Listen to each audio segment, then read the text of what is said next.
Hey there, StarCraft fans! It's Falcon Paladin coming at you with yet another edition of StarCraft 2, A Legacy of the Void. Today, going to be charlenium versus VAPORWAVE here on Moondance. Top left, going to be VAPORWAVE. Bottom right, going to be charlenium. This is a patron cast for someone who supports me at patreon.com/FalconPaladin for at least $10 a month. Gives them the right to send me any replay once a month, and I'll cast it and put it on the channel. Alright, so a ZVP here. Okay, so this is charlenium. He is off racing as Protoss. And it's a PVZ. So, let's see how he approaches this from the perspective of Zerg while playing Protoss, right? Right. Gateway opening. Okay. Everything is all good and dandy. He is following a Protoss build order, which, you know, that's the first thing you need to do if you want to succeed on the ladder in StarCraft. If you're playing just the campaign, build orders don't matter unless you're playing on like Brutal or something, so. But on the ladder, build orders are definitely everything, again, if you want to win. Very good. APM check on these guys. 109 average for VAPORWAVE, about 40 for charlenium. Now look, he's playing Protoss. You can play Protoss pretty slow. It's just a ponderous, kind of intentional race, right? A lot of the things you're doing at a particular time, in a particular way. You're not going to change it all that much. You don't really have to spam at all. It's not really a race where someone is spamming as they play. I don't know what it is. When I play Protoss, I play slow too. I'm not sure what the difference is, to be honest with you. Anyway, 1 gate expand timing into Cyber Core. Beautiful stuff. He's got his first gas up. He's not saturating it, which is a problem. On the other side, VAPORWAVE going 16, 18, 17 here, man. He is straight up ready to go. He knows what's up. He's saving up those minerals for queens and for speed, and everything is just lining up perfectly for him. Another gateway coming in here for charlenium. Terry the Overlord scouting out. It's like, okay, I see everything that's going on here. Great. Charlenium does saturate his gas, oversaturates it just for a second, but that's okay. That is not the worst thing in the world. Waiting for that Cyber Core, and then we'll see the tech of choice for charlenium, which he has to build down here because this is where his one pylon is. Wait, where's the second pylon? He's supply blocked. Yeah, okay, that's another thing. I'm like, oh, he should have 2 pylons by now. Is he proxying? Nope. He just forgot that second pylon, and he was supply blocked for a minute. Wait, he's got 38 now. Oh, I guess the Nexus came in, and that's what he was waiting for. Or not. He's not getting further tech. Okay, well, now he's getting a second pylon up, which you want to get before the Nexus finishes, because you want to be able to continue producing probes and not be supply blocked at all. VAPORWAVE says, let's go 240 on the third base. Wonderful. He's already got 2 queens out. He's not injecting with them, which is a problem. Traditionally, a pretty huge problem. So that's an inject. This guy throws down a... Oh, very good. Creep tumor toss down. This is what Cyril does, so I do it too. My queen at the natural, I have her toss down the creep tumor instead of injecting first. Gets that creep spread moving, which Cyril values over getting that first inject. And I, you know, he does it, so I'll do it. Twilight Council. It could be DT shenanigans. This could be, he's not taking his 3rd or 4th gases here, so this could be also charge lots. Charge lot play. If he gets a robo for a warp prism, it'd be a lot better than just trying to go charge lots. We'll see. Look, many Zerg players die to a charge lot all-in. Less so at the higher levels of StarCraft these days, but definitely very common in the lower levels. It's a very, very strong attack that can be very difficult for lower level Zergs to handle. Third base coming in from charlenium. Got a cybernetics core researching the warp gate. That's done. Excellent. And charge is on the way. So there's your charge, and there's a gateway, and where's your robo? Come on, you're going charge lots. Let's do this. I mean, you have a third base, too. So I don't know, maybe you want a lot of charge lots instead of just as many as 2 bases it can get you. This is like half a base, right? We know how this works here on Moondance. It's third base, it's very protected, but you have only 1 gas instead of 2, and only 5 mineral patches, or rather 6 mineral patches instead of the, like, 10? Yeah, instead of 10. Creep spread, a little bit anemic. I mean, he's working on it now. Took him a second, but he's got it pushing. Right, left, center. And hasn't taken his back base either. Maybe saving that for emergencies. We do see that sometimes from players. There's your robo. All right, so robo coming in. What's VAPORWAVE doing to prepare for this? Well, nothing. He's got 2 Zerglings. Yeah, this is a problem. Like, you need to make at least 4 Zerglings in case an Adept shows up. And you want to kill it? Man, he's at 52 drones. He is really really counting on the fact that charlenium's not going to try to kill him soon. He doesn't have any spores either. Like, if an oracle showed up, it would ruin him. Just ruin him. Not doing it. Brood War skin on these zealots. It always looks kind of derpy here in StarCraft 2, but it does look extra skinny. Like they have an eating disorder. And, okay, Observer and a War Prism coming in. There's a Roach Warren. So look, Vaporwave might very well be able to handle this if he gets a bunch of roaches out and gets them in positions inside the mineral lines so they can't get surrounded, right? That's where the roaches need to go. If the roaches are like out here, they get surrounded and they die. So it's positioning and it's roaches. Baneling's also pretty good at this too. This timing for charlenium, we're kind of on the clock now, right? At some point, you need to get out there. You need to go. The War Prism needs to get over there. It needs to be making nothing but zealots. But instead, it looks like we are harvesting a little bit of extra gas. You're starting to float some gas here. You don't need all this much gas if all you're doing is going for a zealot attack. Okay, maybe that's not what's happening. Maybe, in fact, charlenium's just getting a 4th base. Okay, sweet. So we just got charged for zealots for no reason. I mean, better for base defense, I guess. If Lings start showing up and chomping on your bases, then the zealots can get there more quickly and deal with it, I suppose. That's the play. Working on Storm. Again, Storm is just beautiful against Zerg no matter what they're doing. There's really not a situation where I'm like, the Protoss went Storm. What a waste of an upgrade. No, it's always good. It's always very, very good indeed. I mean, even against Ultras, it ignores armor, so it hurts them pretty much. Not as good as Immortals would be against Ultras. We all know that, but still.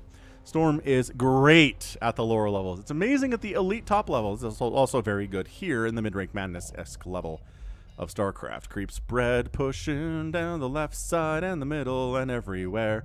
I like it. I like these tumors quite a bit. He's got another base coming in. Vaporwave does double expanding, fast, hot stuff. And then also charlenium taking a pretty quick 4th base. So is it going to be Charge Lot? You know what? Charge Lot High Templar is actually pretty good. Unless I guess it's Mass Roach, which it is. Just because roaches are pretty darn good against the zealots, and they can absorb more than one storm before they die, unlike, say, hydras or lings. And even ravagers, they have less HP than a roach does, so they're just more susceptible to that storm. So here comes charlenium with a 7.5-minute attack. He is down in armor supply by about 40. So storm is a great equalizer, yes. Wow, okay. So the roach goes in there, eats all of the storms. Remember when I was like, they can eat storms and not die? That's true, but they're pretty squishy after the fact. Wow. Okay, if he dodged, like, tried halfway dodging those storms, he'd have a lot more roaches left instead of, like, 4. More Archons getting morphed in. High Templar used all their energy time for the Archon stuff. That army value is now 50 to 33. Yeah. Storm is a good unit. Just warping in more and more zealots down here on that War Prism.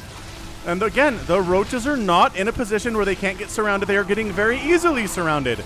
In fact, here, killing creep tubers as long as we're here. Why not? There's an observer hanging out. There's no queens. The queens are not assisting in this battle. An elite Zerg player would have his queens helping in the battle. There we go. Instead of accidentally remembering that they exist at some point.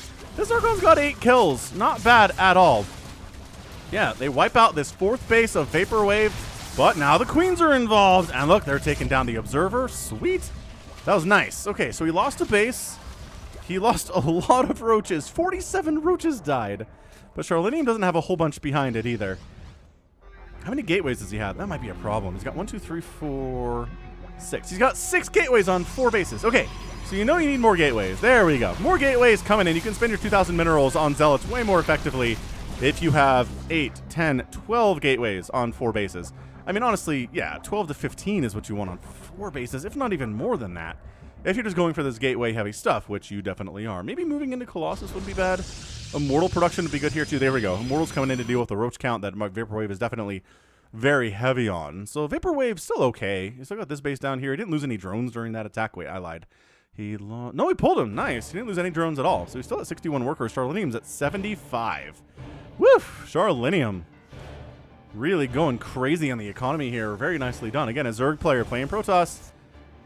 Really good at getting those workers out quickly. It's a different mechanic than Zerg for sure, but not that hard to figure out. Turns out, Hydralisk then on the way from Vaporwave. Lurkers are going to be good here.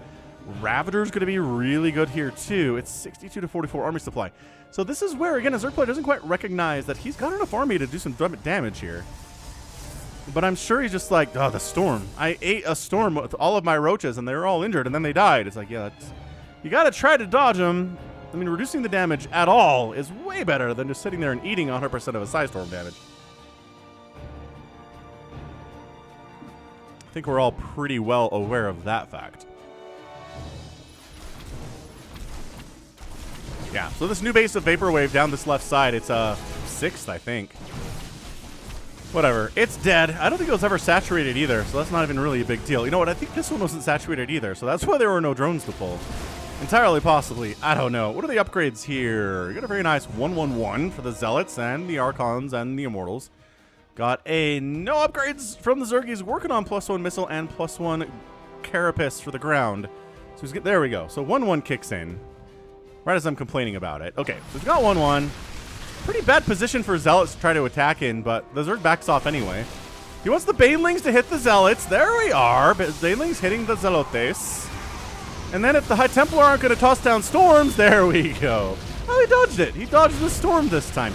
But now the Immortals are on the field. Hydra's really good against Immortals. Lings, too, actually really good against Immortals. And Vaporwaves have both of those there. And suddenly, Vaporwave... Okay, pick up the Immortals and run. Can't quite do it.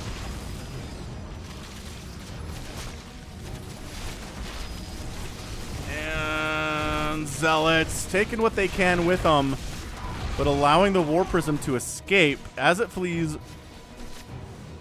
from these Hydralisks. All right, so it's 58 to 16 army supply. Once again, charlenium floating some cash, but he can warp in units as necessary. Ton of Banelings coming in. Reinforcements from Vaporwave would be amazing. But he's droning up. I mean, okay, he's trying to get ahead economically here. I understand that. Dude, the Banelings are all going to crash on the Archon. The Banelings are going to all crash on the Archon. Well, some of them crashed on the Archon. They know they don't want to hit Immortals or Archons, but instead they kind of suck. Kill that Archon! You got him! He's got 17 HP! Okay, 20... Ow! Splash damage, though.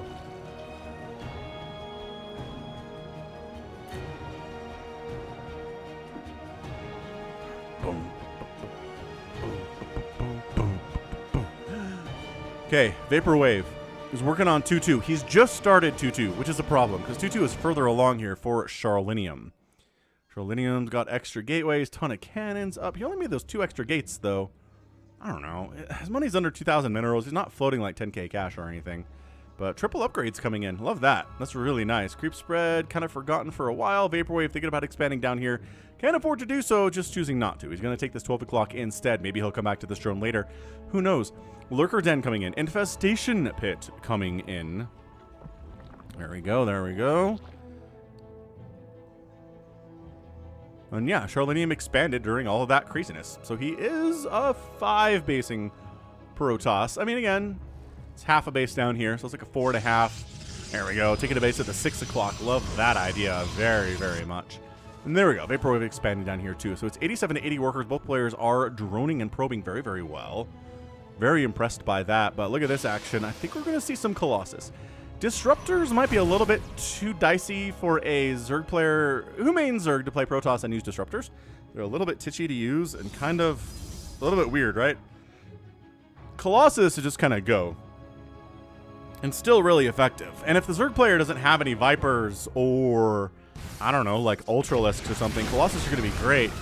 Dude, but this Roach Hydra comp, very good against the Archons and the Immortals. The Storm, as always, is the concern. Oh, Zealots donate themselves to the Zergy cause. Great. Beautiful. Leaving that High Templar back there to Storm is amazing. Dude, all the High Templar, I was going to say, are going to die, but they defend themselves with Storm pretty amply. All right, base down. Beautiful. Another hatchery killed. Charlenium's like, man, this Storm is good. I should always have Storm. You're not wrong about that. Zerglings come cruising in. There we go. Zerglings with Hydras and Roaches. Actually very, very good against these Immortals here. But Zealots come to clean it up. Very nice. Suddenly it's 47 to 23 armor supply. Vaporwave is sitting on 5,000 minerals and 2,000 gas. I don't know if he was waiting to make lurkers or something, but he's kind of caught with his pants down economically. He's got way too much money in the bank. and not enough army to defend what's happening here. This is very classic at lower leagues of StarCraft, where you have enough money to have enough army to defend this kind of thing. You just haven't spent it effectively. You didn't inject, well, oh, there's 30 larvae here. Dude, GG! Oh, I thought he didn't have enough larvae. Dude, VAPORWAVE could have made, he had 34 larvae, 200 available supply. If he just pumps out, I don't know, 40 Zerglings and like 15 Hydras, I think he holds here. But instead, he dies with money in his pocket. He dies with 5,000 minerals and 2,000 gas. And 67 workers, like really good everything, just didn't press the make army go button, apparently. 21,000 resources lost for him, 14,000 for charlenium. And yeah, it's largely zealots that died here. 67 zealots, 7 immortals, 4 archons, and 14 high templar. That's a lot of high templar to die. VAPORWAVE loses 3 hatcheries, 25 hydras, 90 roaches died, 18 banelings, and 8 queens. And yeah, that was it. I mean, charlenium wasn't spending his money exceptionally well either. And he is expanding very, very well here too. But just the zealots, man, tanking a lot, doing a lot of damage too, allowing the immortals to sit back and really rack up these kills. 11, 15, 16, and 24 kills on those immortals. They are named immortal for a reason. They stick around for a while and they rack up that kill count. But yeah, even just lings, even just 5,000 minerals worth of lings, I think handles this pretty effectively. Although he doesn't have melee attack upgrades. It's a little bit dicey. And yeah, charlenium never even had the chance to build any Colossus or Disruptors at all. He was planning on it. He had the robotics base somewhere. He was like, yeah, you know what would be good here is Colossus. And they never did it. Didn't need to.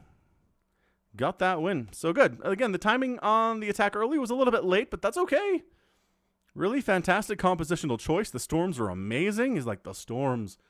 My kingdom for storm. How do I get Zerg to get storm? He wonders to himself quietly at night. But yeah, GG. Well done there, both players. charlenium comes out on top as Protoss against a pretty solid Zerg opponent. VAPORWAVE just had a couple holes in his game that he could have won this game if he'd patched those up. But, you know, there's a million different ways to patch up your game. And you can't patch them all up, you know? All right, fantastic. That was good. That was a good one, and that's going to be it for me today. This has been Falcon Paladin coming at you with yet another edition of StarCraft 2 Legacy of the Void and a Patreon cast. Go ahead, hit that like button, hit that subscribe if you like what you saw, what you heard today. You can also catch me on Twitter, Facebook, Patreon, and Twitch, all at /Falcon Paladin. And until next time, as always, thank you so much for watching, and you take care of yourself.